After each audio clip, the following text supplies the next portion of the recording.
My dad was a very difficult man. In my growing up years, he was unsaved and never knew the Lord, so the communication was very difficult. He was a disciplinarian, and what was right, what was wrong. But I respected him for who he was at the time of his unsaved days, because I was a Christian and I needed to realize that he was my father, and I needed to love him unconditionally. And there came a time in his life when he met a man who he worked with, and he got radically saved and gave his life to the Lord and became a pillar in the church. But it was in the later part of his life. And of course, then the relationship with him and with me changed dramatically, because we could share about the things that were important in life. He was a very motivated man and a very good sportsman in his day, and so because of that I also played sport, and that is where we had all this wonderful reunion and been able to talk to him, and he supported me in everything that I did.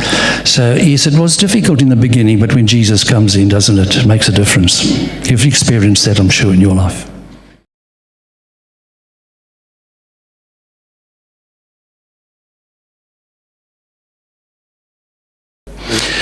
Yes, he was very supportive in everything that I did, and when we started a family, he was absolutely incredible to us as a family, as a father. He loved my two daughters, he was there for them at all times, and we had a very, very good last many years with him. And when I look back on the foundation that my father laid in my heart and in my life, it was absolutely phenomenal. So I was secure and blessed that he was there for me at all times.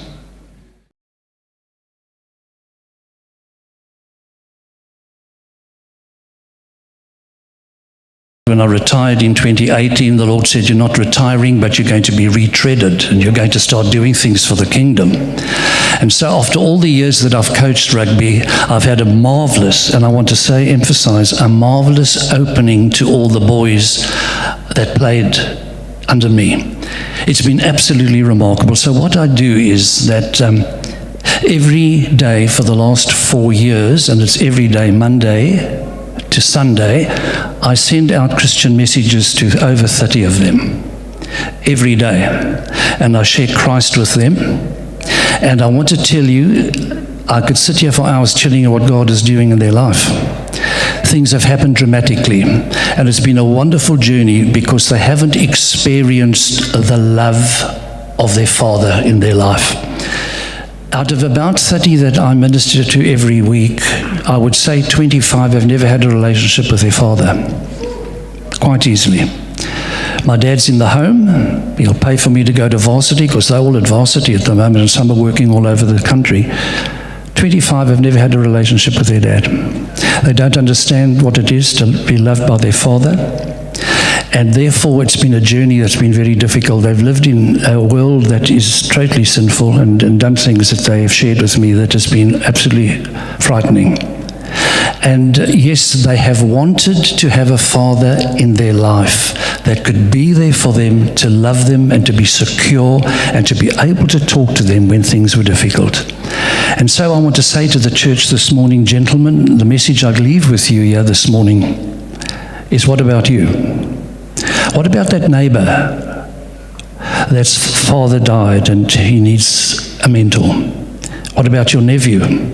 What about that person that maybe you know of, that son is wayward? And I want to encourage you, this is the time for the fathers of the church to arise.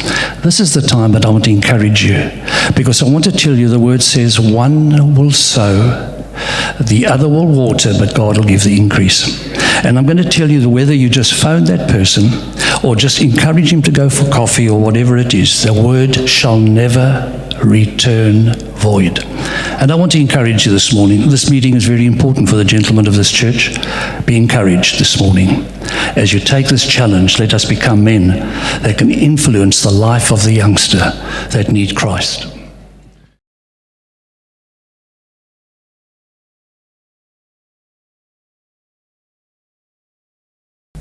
Simple question to answer and difficult question also to explain. Because if you you want to talk about something where you have never been there before, you won't understand. Forgive me for being emotional. How I wish my father was still here today, because I have so many questions that I want to know, but unfortunately not. I will say I wasn't existing, but alive, whereby I had to live a life which wasn't mine, trying to answer questions around that kind of life of which I was trying to copy and living off. So I spent, I will say, like a quarter of my years living somebody's life, because I wanted the fulfillment and answers of the questions which I could not answer them. Why God has to take my daddy so early? Well, I'm still young. And growing up in a religious family, which like, in some stage, I was like, I wanted to curse God. Like, God, you are not existing. Why is that you have to take my dad now? To the point whereby there's things which I've done. Maybe if he was around me, maybe I couldn't done them. So I think his absence, I'm not saying, but that's me now in my thinking, like if maybe he was still around, I would found a security, a provision, and maybe life will be better in that time.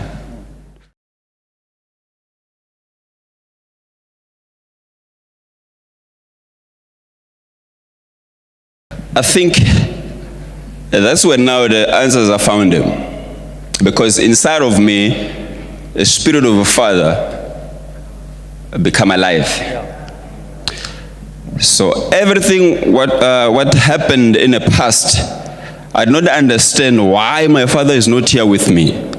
I understood now when I was born again, Jesus now working with me, and then he brought back the emptiness of not having a father inside of me. And then he said, you know what? For this purpose, I made you to be alone so that the emptiness of being a father will be in you. So from that time on, there's nothing I wanted to be than to be a father. That's why I'm a father today for many. Actually, for me, that experience made me who I am today. It gave me an opportunity to grow even when I was still young. Actually, I grow quicker. I become mature while I was still a baby.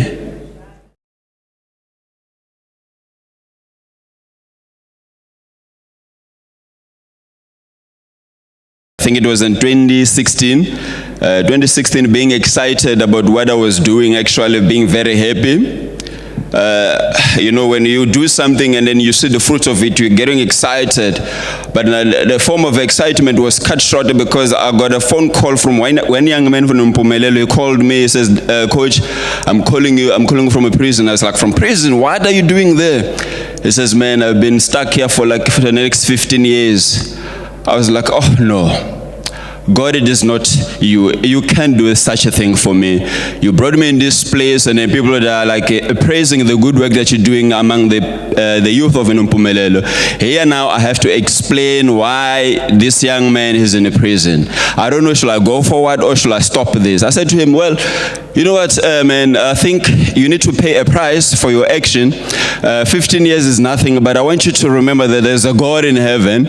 If you can stand and believe, you will come out. And when you come out, you'll come out a better man. Well, down the line, as I was complaining to God about why him is now in a prison, I did not want to ask more because I know it depends on the life that you're choosing. Which life are you choosing? That was his price for the life which he chose. But now, in the 2021, now there's a good news now. I got a message from Sia on the Facebook. He said, Coach, I want to talk to you. I said, well, go ahead. I said to him, can I call? He says, no, we can talk. Sia now, he says, no, what, Coach, thank you so much for coming to East London. That was his message. He said, yeah, sure. Go ahead. How can I help you? He says, Coach, I've started a soccer ministry just the same as yours. The good thing is that, you know, what you have taught us has made me also to grow. I did not have a father, but because of your presence being there for us, I'm what I am today, standing here in Duncan Village. I've started a ministry also of a soccer football. I want to be a father to those guys who have no father. As I'm speaking to you currently now, I have a young man right here in Mpumelelo, is now IT. This guy also come from God's hand. Well, I've been growing with him, so that's a good side of it. But anyway, God has been good. Wasn't easy, but praise God for that, because now I can stand and say I have two guys now who are coping, not me, but I want them to cope God, not me. Me now, I'm just like a mentor to them. I'm just there to guide them. But again, the good thing is that I have started to do something from what I was sharing with them.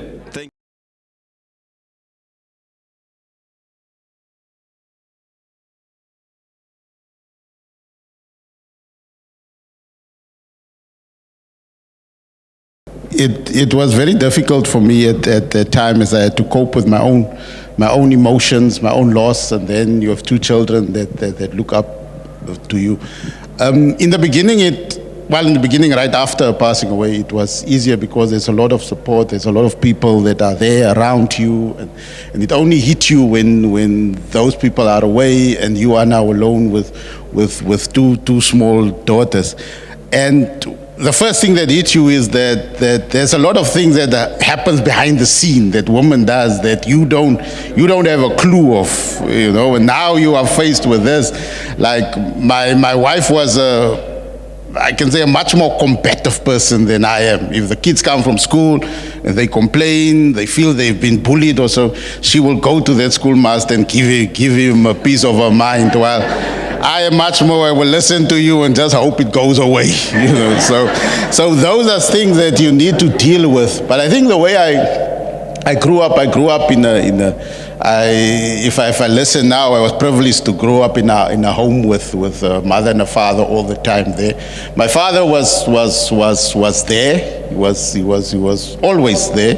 He was not a person that was very much involved with us, but I think it's with a father there, it first brings stability and it brings safety. So that is how I grew up, in that stability, safety, and at that time you as a man don't cry. And I think rightly or wrongly that assisted me, So when I had to deal with the children, I could keep my emotions intact and then just deal with them. For me, in that case specifically, it was important to keep them part of their routine, to let them continue with their routine, let them not feel the loss too much that now suddenly it is this, we can't go and do this.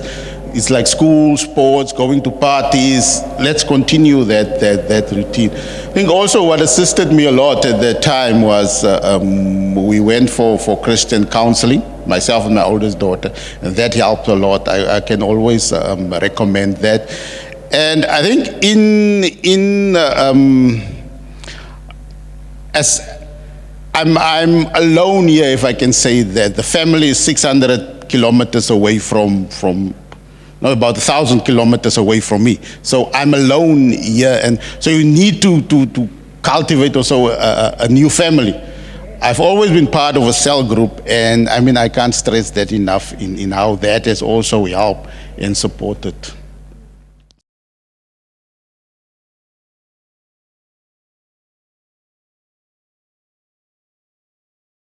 The two families, although they were far from me, they played a big role. And as I said, when I was here, I was always part of a cell group. So there's always people that assist you. You are always connected. You are prayed over. Your children are prayed over. They always have your back. And look, in terms of growing children, everybody they come into contact with has a part in raising your child. That's what I found out. The internet, YouTube, the school, everybody, we have there's an old lady, I stay in Beacon Bay, so I often go to Sparks. There's an old lady in Sparks. Every time she sees them, she hugs them and she gives them, when they were smaller, life lessons and so on, you know. And she will, when she get me one side, she will say, don't get married, the woman of today is this and this and this, you know. So those are all, it all plays a part in raising your children, and as I said, but specifically, I can't stress enough the issue around cell groups, the issue, or just being connected, you know, and that is because all of these things that I've mentioned is not necessarily a good input in your children's life. I mean, we can't go do without internet, we can't do without YouTube. They are awesome tools, but they can also have a negative effect. So you as a parent must be very deliberate in what you input in your children's life, and it comes from where you are anchored into.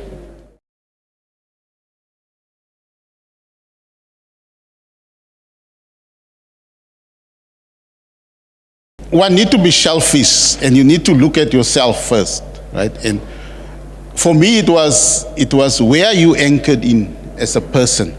What belief system are you anchored in? What is your values? If you are being thrown to and fro with every blow of the wind, it's going to come through in your children. So if you have firm beliefs, and that is the most important, and then you impart that beliefs on them.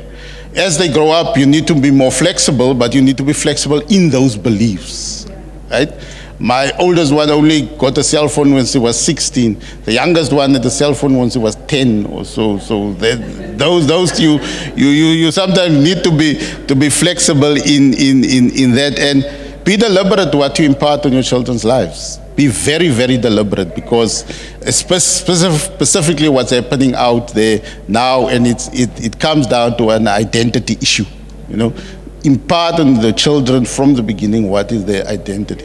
The third thing, and I've stressed it, is a cell group. I mean, as I said, I've been part of a cell group since 2003.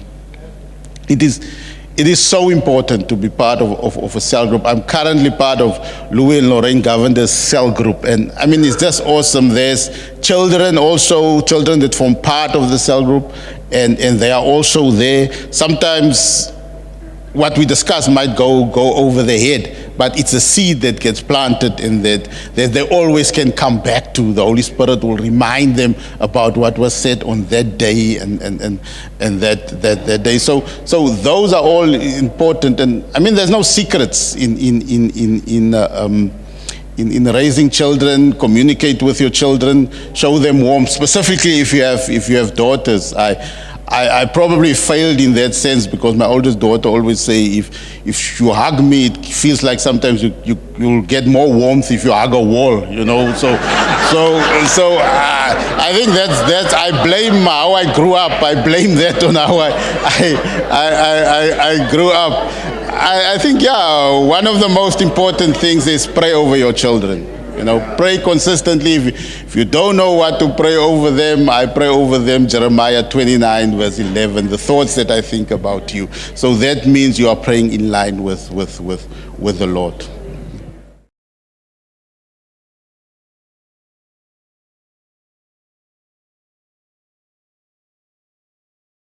Yes, Yanga and I got married 2017.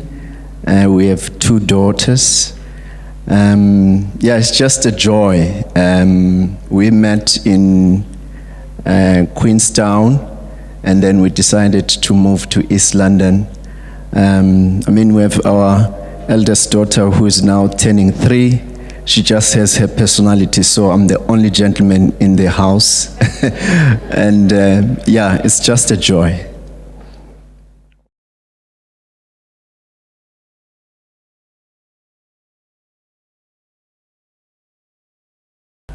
Yes, so we are 3 at home, 3 brothers. I'm the youngest, so we grew up in Port Elizabeth, then moved to Fort Beaufort.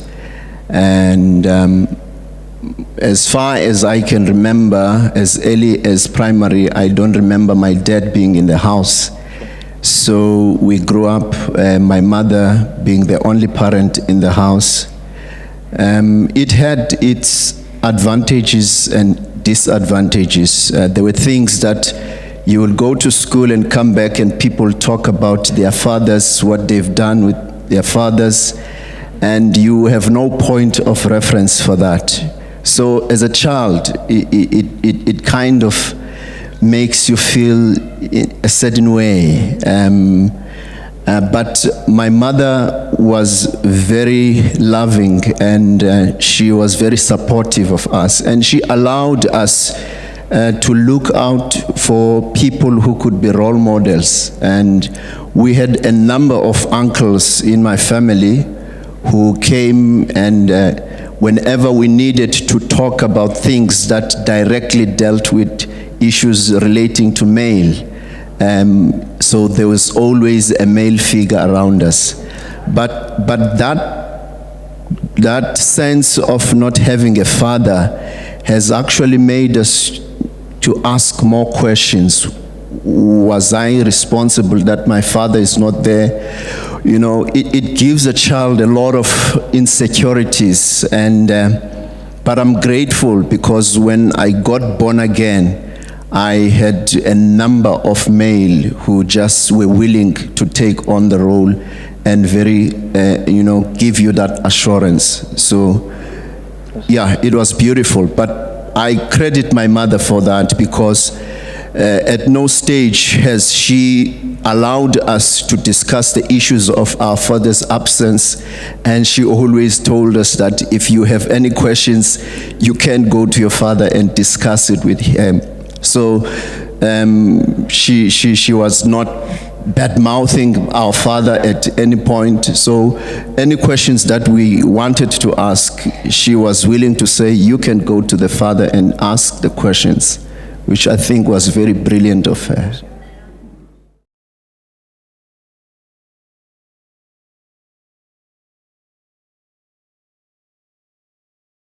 As I've said, mothers play a very important role. I can think of many instances where our mother reassured us and gave us that assurance that we were good enough, and that the fact that we had no father at home was in no way making us less important, and our contribution was important as well. And I want to encourage the mothers to know that, even if the circumstances are that you are raising children on your own, you can still instill values to that child. You can still mold the future of that child. You have that unique opportunity to play that role. And some things, even though there might have been circumstances that were unfortunate, but I want you to know you are strategically placed by God, and there is no mistake in God. And if you look into the Bible, you look into the life of Timothy, you see two powerful women who have shaped a young man, and he became one of the greatest preachers of the New Testament. So mothers have a role to play, and even if that role is played in the absence of a father, it is still enough and it is still necessary. So I want to encourage mothers, and I want to tell them that God is with you, and God has placed you there for a purpose, and your role is important.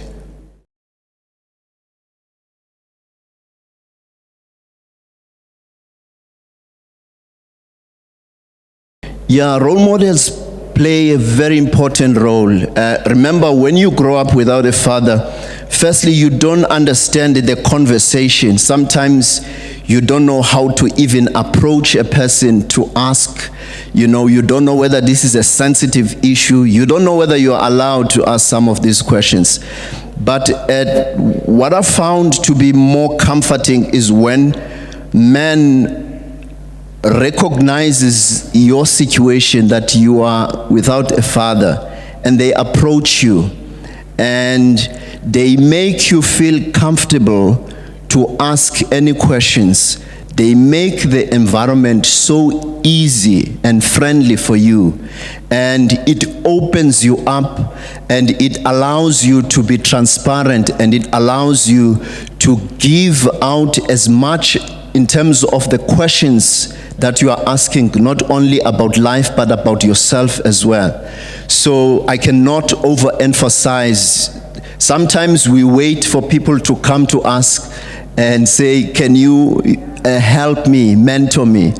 But not all young men who are growing up without fathers have that courage. So sometimes it is incumbent upon us to take that first step and say, look, I am available. I'm a call away. I can take you out for a coffee. And those people have played so much important role because they are the ones now who can transfer values to you. Their value system becomes transferable to you because you begin to trust them. Because you understand that if they give you their time, they give you their lives, and you are also able to pour out your life and tell them where you are lacking. And I just want to encourage the fathers, especially at church, because outside I had most people when I was a teenager who were willing to be mentors, but you realize that their value system is very bad, because bad influences comes very easy. Imagine if you have fathers in the church who are stepping out to influence young men out there. It will make an enormous change, and it will actually build us a community of fathers that we look forward for.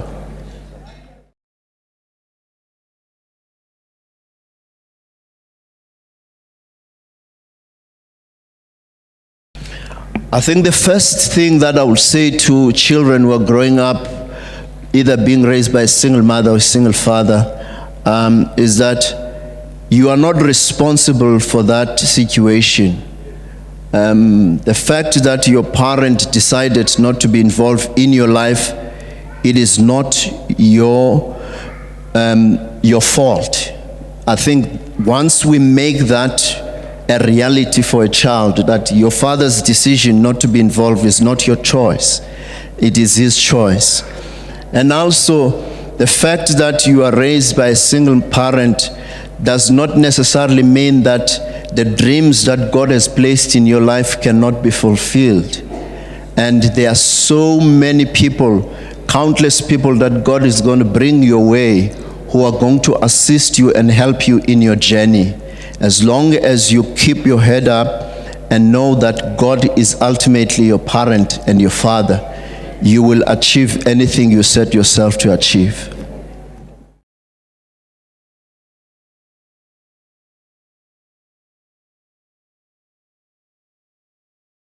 Yeah, it's something that bugged me all my life. I was thinking to myself, am I a good father? And if I look back, I'm a bit harder on myself than my kids. So I asked my children to tell me. I said, what's the three important things that I've impacted you with? And they said, Dad, you loved God. You loved people. And the forgiveness and the grace that you had towards others impacted us so amazingly. Your generosity, your love to give, and that's changed our lives completely. I took my kids to children's camps. I was very involved with my kids as far as children's ministry was concerned.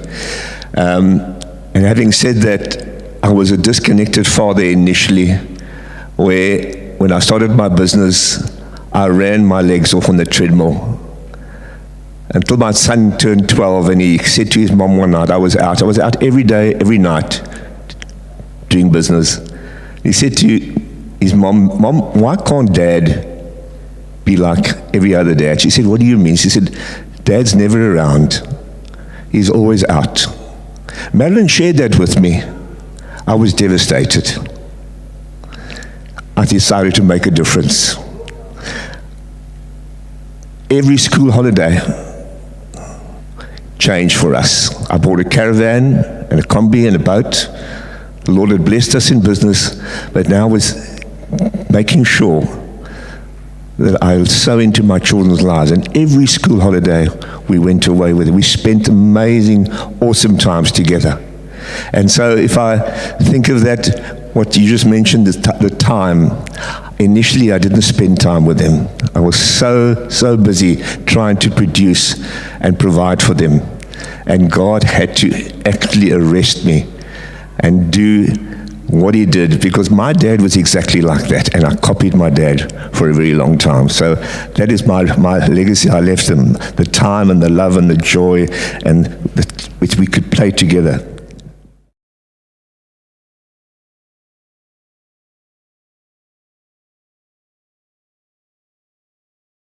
Well, I heard Mario say one time that he was 4 different fathers, and if I look back on my own life, I was a very perfectionistic man. My son, my eldest one, very intelligent, much more intelligent than his father, very gifted, much more gifted than his mom and his dad. And academically, this kid shone from grade 1 all the way through. He was the Dux pupil of his school. And what did I do? He'd come home with a report, 98%. And I would say, yeah, that's fantastic, Mel, wonderful. But what happened to the other 2%? You guys, you laugh now, but it left a scar on this kid. And though he loves the Lord, and all my children love God and they serve God passionately, I can see the scars that have been left on him. And I can't get that back. The first year he went to varsity, I went and fetched him from Rhodes University. We traveled back. And then my son opened up to me as an 18-year-old. He said, Dad, I want to ask you to forgive me. I said, what for? He said, because you always pushed me and nothing I did was good enough. Guys, we wept for 45 minutes all the way through to East London, and we got into the driveway, and there a father and a son connected like no father or son ever connected. And so even though there was a healing, I still see in Malcolm's life that he is so sensitive to something that I would say to him. Compared to my younger son, he would laugh and joke about it. So if I could have my life back, I would be less hard on my eldest son.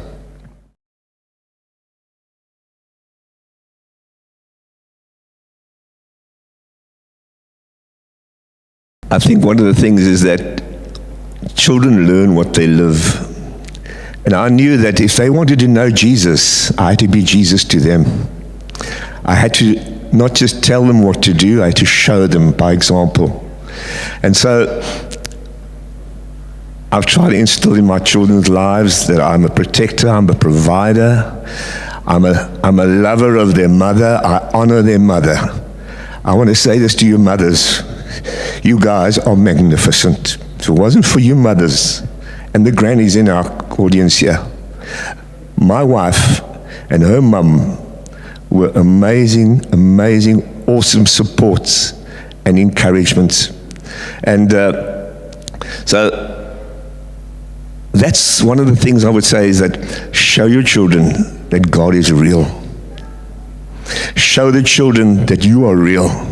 Well, Meryl and I had many arguments, and we weren't like some of you perfect people who've never had an argument in front of your children. I don't know how you do it, but we used to really have a tonk against each other. We shouted at each other. But you know what our kids said? He said, we saw that. He said, but you went afterwards and you asked for forgiveness before God, and I said, that's what we saw. We saw that how that God would deal in your lives and how that you came to restore one another, and you never left it till the next day. So I think one of the greatest things I can leave with my kids is that God is the most important. Their mom is the second priority, and they came not that we came third or something like it, but they saw that God is the center of our lives, and it was real. He was real. He wasn't just something I preached at. And I tried never to preach to my kids. Apparently my youngest son said, actually I did at times. He says, that's how you got to know the Bible. We used the Bible so much. I said, okay. But living the life, having Holy Spirit live the life through you, and letting God love through you, forgive through you, hurt through you, shine through you. I've got the wonderful opportunity now, the last 4 years, of counseling kids without dads. And what a wonderful, awesome opportunity it is. Some of them have never known their dads. Some of them have been raped by their dads. Some of them have been completely rejected by their dads. I play games with them. We make kites. We do all sorts of things in our counseling period. I use puppets. And what a wonderful opportunity for me to be able to sow into their lives things that I never had. You see, when I saw my dad do things, I decided I'm going to do the exact opposite. But I'm going to emulate the things that he was good at. And I honor him for the kindness and the gentleman that he was, even though he let my mom dominate him.